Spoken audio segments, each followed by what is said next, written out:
खबर झारखंड से। भारत माता की जय सुन झारखंड के सीएम का माथा होता खराब। पीएम के जवाब के बाद अंतिम राउंड का बदला मुद्दा। बिहार विधानसभा चुनाव 2020 के 2 चरण खत्म होने के बाद तीसरे चरण में मुद्दा बदल रहा है। विकास और रोजगार के साथ साथ ही राष्ट्रवाद व हिंदुत्व का मुद्दा सामने आ गया है। यह मुद्दा भारतीय जनता पार्टी को खूब भाता है। इसे झारखंड के मुख्यमंत्री हेमंत सोरेन के एक बयान से हवा मिली है। सोरेन का बयान है कि जय श्री राम और भारत माता की जय का नारा सुनकर उनका दिमाग खराब हो गया। सोरेन का बगैर नाम लिए प्रधानमंत्री नरेंद्र मोदी ने जवाब दिया तो बिहार की चुनावी राजनीति एकाएक तल्ख हो गई। क्या है सोरेन का बयान, जानिए। झारखंड के दुमका में 3 नवंबर को उपचुनाव हुआ। 31 अक्टूबर को मुख्यमंत्री हेमंत सोरेन ने चुनावी सभा को संबोधित करते हुए कहा ताकि भारतीय जनता पार्टी के कार्यकर्ता कमल छाप का झंडा लगाते हैं लेकिन अपनी पार्टी का नाम नहीं बताते हैं। उसकी जगह सिर्फ जय श्री राम और भारत माता की जय के नारे लगाते हैं। आखिर ये कौन सी पार्टी है? यह सब सुनकर मेरा दिमाग खराब हो गया। मुख्यमंत्री के इस बयान का वीडियो वायरल होते ही राजनीतिक हंगामा खड़ा हो गया है।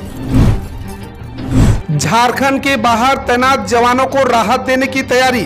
झारखंड के बाहर दूसरे राज्यों या दूरस्थ क्षेत्रों में नौकरी कर रहे सैनिक, अर्धसैनिक, पारामिलिट्री के जवानों की भूमि से संबंधित विवादों का निपटारा रांची जिला प्रशासन तेज गति से करेगा। डीसी छवि रंजन ने ऐसे मामलों के जल्द निष्पादन के लिए एक सेल गठित करने का निर्देश दिया है। एक सेल एकमात्र काम सैनिक, अर्धसैनिक, पारामिलिट्री के जवानों की भूमि से संबंधित मामलों जैसे लगान रसीद, नामांतरण, जमीन मापी आदि त्वरित निष्पादन करना होगा। हॉकी झारखंड ने शुरू की नई वेबसाइट, खिलाड़ियों का डेटाबेस सहित कई जानकारी मिलेगी। रांची में बुधवार को हॉकी झारखंड की एक नई वेबसाइट hockeyjharkhand.com शुरू की गई। इसका उद्घाटन परिवहन सचिव झारखंड सरकार के रवि कुमार एवं झारखंड सरकार के खेल निदेशक जिशान कमर के द्वारा astro turf hockey stadium Morabadi के परिसर में स्थित हॉकी झारखंड के कार्यालय में संयुक्त रूप से किया गया। इस मौके पर एथलेटिक्स फेडरेशन ऑफ इंडिया के कोषाध्यक्ष और झारखंड ओलंपिक संघ के महासचिव मधुकांत पाठक और कई अन्य गणमान्य व्यक्ति उपस्थित थे। झारखंड में कोयला खदानों की नीलामी का मामला, सुप्रीम कोर्ट ने कहा हम नहीं चाहते खनन से जंगल बर्बाद हो। झारखंड में कोयला खदानों की नीलामी के खिलाफ झारखंड की याचिका पर सुनवाई के दौरान सुप्रीम कोर्ट ने कहा कि वह यह जांचने के लिए एक विशेषज्ञ पैनल नियुक्त करना चाहता है कि क्या झारखंड में खदानों की नीलामी इको जोन के अंतर्गत हो रही है। केंद्र की कोयला ब्लॉकों की वर्चुअल नीलामी की परियोजना के खिलाफ झारखंड सरकार की याचिका पर सुप्रीम कोर्ट ने मौखिक रूप से टिप्पणी की है कि वो देश भर के लिए आदेश जारी करने पर विचार करेगा कि अगर कोई खदान इको सेंसिटिव जोन के 50 किलोमीटर के दायरे में आती है तो खनन की इजाजत नहीं होगी। Chief justice of India एस.ए. Bobde ने कहा कि हम देश के विकास को रोकना नहीं चाहते हैं लेकिन हम नहीं चाहते कि किसी भी तरह प्राकृतिक संपदा का क्षय हो। सीजीआई ने कहा कि जंगल को देखने का पूरा तरीका गलत है। केंद्र सरकार ने जंगल पर नहीं लकड़ी पर आर्थिक मूल्य डाला है। हम नहीं चाहते कि खनन के कारण वन नष्ट हो। झारखंड की अर्थव्यवस्था ने पकड़ी रफ्तार। झारखंड की अर्थव्यवस्था ने अब रफ्तार पकड़ ली है। राज्य में अक्टूबर महीने में पिछले साल की तुलना में वस्तु एवं सेवा कर यानी जीएसटी से 23% ज्यादा राशि की वसूली हुई है। इससे झारखंड में कारोबार और सेवाओं में उछाल के संकेत मिल रहे हैं। यह कोरोना काल में राज्य के लोगों के लिए निकट भविष्य में उम्मीद जगाने वाली खबर है। भाजपा बोली रघुवर सरकार ने छात्रवृत्ति के फर्जीवाड़े पर लगाई थी रोक। अल्पसंख्यक विद्यार्थियों के छात्रवृत्ति के फर्जीवाड़े का खुलासा होने के बाद प्रदेश भाजपा ने पिछली सरकार की स्थिति को स्पष्ट किया है। प्रदेश भाजपा की ओर से कहा गया कि छात्रवृत्ति के इस फर्जीवाड़े पर रघुवर सरकार ने रोक लगाई थी। बुधवार को प्रदेश कार्यालय में आयोजित संवाददाता सम्मेलन में प्रदेश प्रवक्ता प्रतुल सहदेव ने कहा कि प्री मैट्रिक, पोस्ट मैट्रिक और मेरिट कम मीन्स अल्पसंख्यक छात्र छात्राओं के लिए छात्रवृत्ति केंद्र सरकार के नेशनल स्कॉलरशिप पोर्टल से डीबीटी के माध्यम से सीधे विद्यार्थियों के खाते में केंद्र सरकार के द्वारा भेजी जाती है। सुप्रीम कोर्ट पर टिकी शिक्षकों की निगाहें। नियोजन नीति को लेकर आज होगी सुनवाई।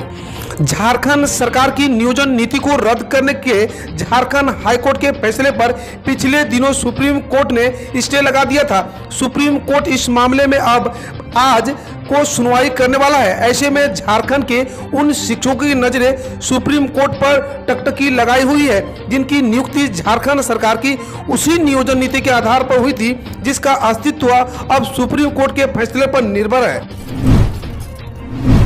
दिशोम गुरु शिबू सोरेन पर होगा शोध, सरकार ने विभिन्न संस्थानों से आमंत्रित किया प्रस्ताव। झारखंड मुक्ति मोर्चा के अध्यक्ष और राज्य के पूर्व मुख्यमंत्री शिबू सोरेन पर शोध होगा। उनके जीवन संघर्ष, महाजनों के खिलाफ आंदोलन, टुंडी आश्रम में उनका लंबा प्रसार और झारखंड के मुक्ति मोर्चा के इतिहास पर भी शोध किया जाएगा।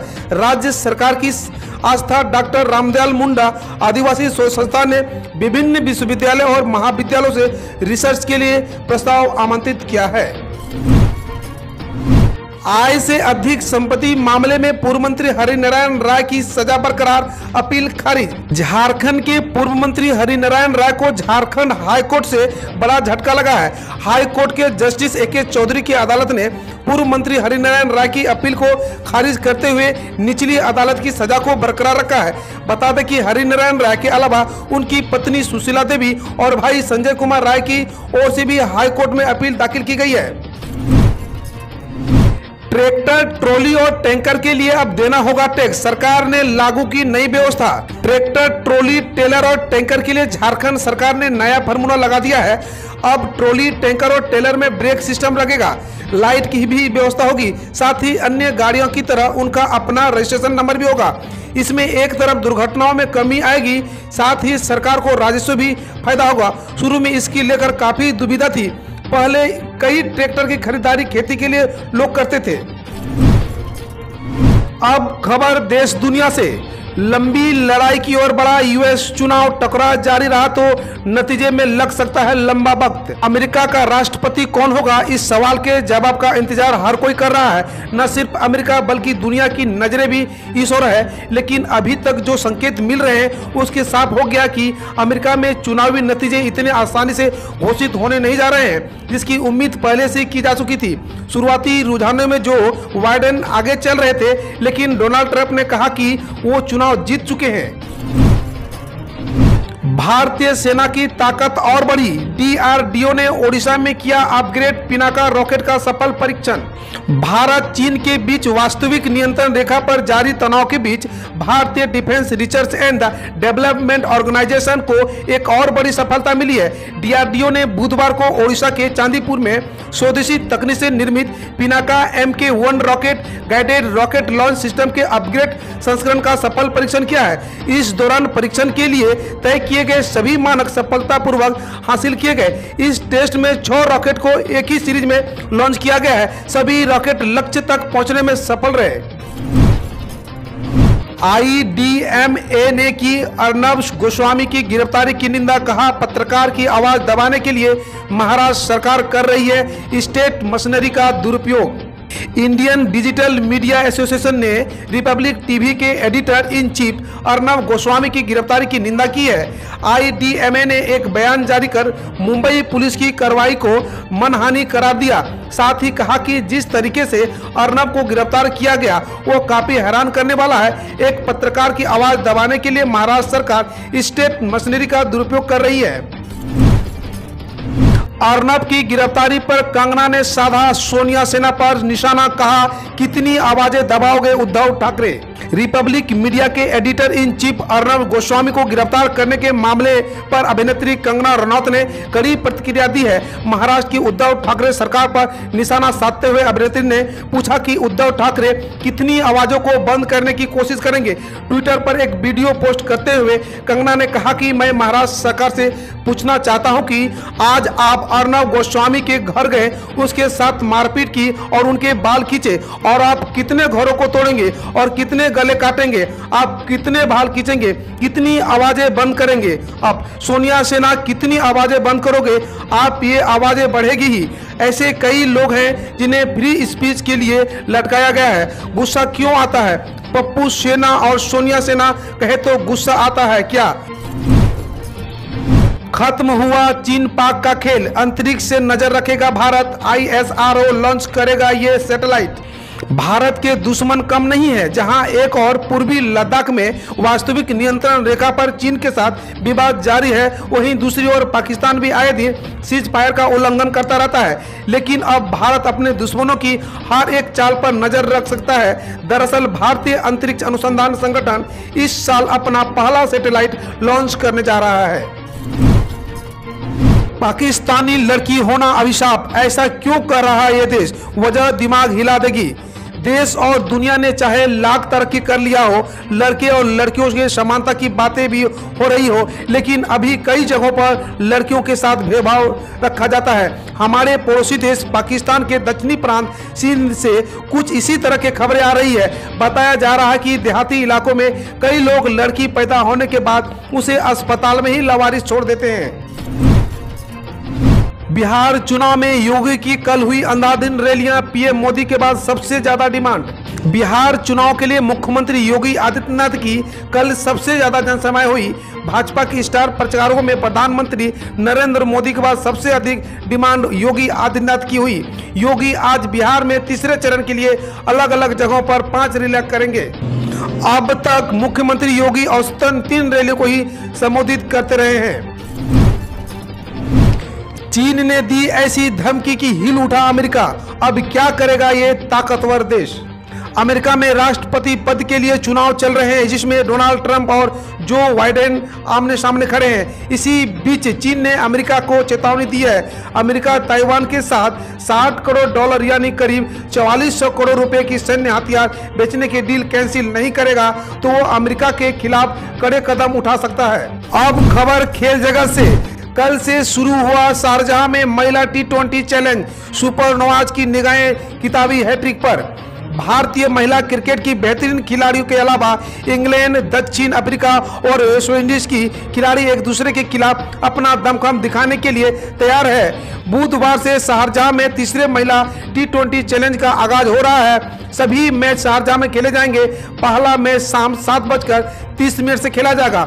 इस टूर्नामेंट में 4 मैच होंगे, जिसमें 3 टीमें मौजूदा चैंपियन सुपरनोज, पिछले साल की उपविजेता वेलोसिटी और ट्रेट वेल्स भाग लेंगी। ये तीनों टीमें एक दूसरे से भिड़ेंगी, जिसके बाद 9 नवंबर को फाइनल होगा। टूर्नामेंट में श्रीलंका, बांग्लादेश और न्यूजीलैंड की खिलाड़ी भी भाग ले रही हैं। पाकिस्तान का घरेलू क्रिकेटर कोविड-19 पॉजिटिव पर खेलता रहा मैच। पाकिस्तान के घरेलू क्रिकेटर बिस्मिल्लाह खान को कोविड-19 पॉजिटिव पाया गया और उन्हें पृथकवास पर भेजा गया है। ESPN इंफो की रिपोर्ट के अनुसार बलूचिस्तान के विकेटकीपर बल्लेबाज बिस्मिल्लाह खान के कायदे आजम ट्रॉफी में दक्षिण पंजाब के खिलाफ दूसरे दौर के मैच के दौरान कोविड-19 के लक्षण पाए गए थे। 39 साल के कैरिबियाई धुरंधर सैमुएल्स ने क्रिकेट को कहा अलविदा। वेस्टइंडीज के बल्लेबाज मार्लोन सैमुएल्स ने बुधवार को पेशेवर क्रिकेट को संन्यास की घोषणा की। अब खबर देश की विभिन्न योजनाओं से। मोदी का शानदार तोहफा, पास हुआ सबसे बड़ा प्रोजेक्ट, अब होगा फायदा ही फायदा। कल यानी बुधवार को प्रधानमंत्री नरेंद्र मोदी की अध्यक्षता में कैबिनेट की मीटिंग हुई, जिसमें हिमाचल प्रदेश में लुहरी हाइड्रो प्रोजेक्ट को हरी झंडी दिखा दी गई। इस बात की जानकारी केंद्रीय सूचना एवं प्रसारण मंत्री प्रकाश जावड़ेकर ने दी। उन्होंने बताया कि 210 मेगावाट के इस प्रोजेक्ट को 1810 करोड़ रुपए की लागत से तैयार किया जाएगा। इससे हर साल 775 करोड़ यूनिट बिजली मिलेगी। EPFO का बड़ा फैसला, पेंशन धारकों को होगा फायदा। कर्मचारी भविष्य निधि संगठन के पेंशन धारक वर्ष में कभी भी अपना जीवन प्रमाण पत्र संबंधित कार्यालय में भेज सकते हैं। EPFO के इस फैसले से पेंशन धारकों को बड़ी राहत मिली है।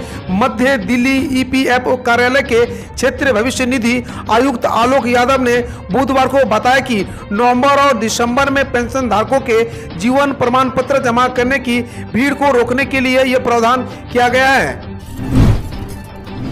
असम का रूपसी एयरपोर्ट बनकर तैयार, जनवरी 2021 से शुरू होगी फ्लाइट्स, यात्रियों को मिलेगी विभिन्न सुविधाएं। केंद्र सरकार की रीजनल कनेक्टिविटी स्कीम के तहत कॉमर्शियल ऑपरेशन के लिए असम का रूपसी एयरपोर्ट बनकर तैयार हो चुका है। एयरपोर्ट के अथॉरिटी ऑफ इंडिया ने 69 करोड़ रुपए के लागत से इस एयरपोर्ट की रीडेवलप किया है। Directorate general of the civil aviation इस एयरपोर्ट का कॉमर्शियल ऑपरेशन के लिए लाइसेंस भी जारी कर दिया है।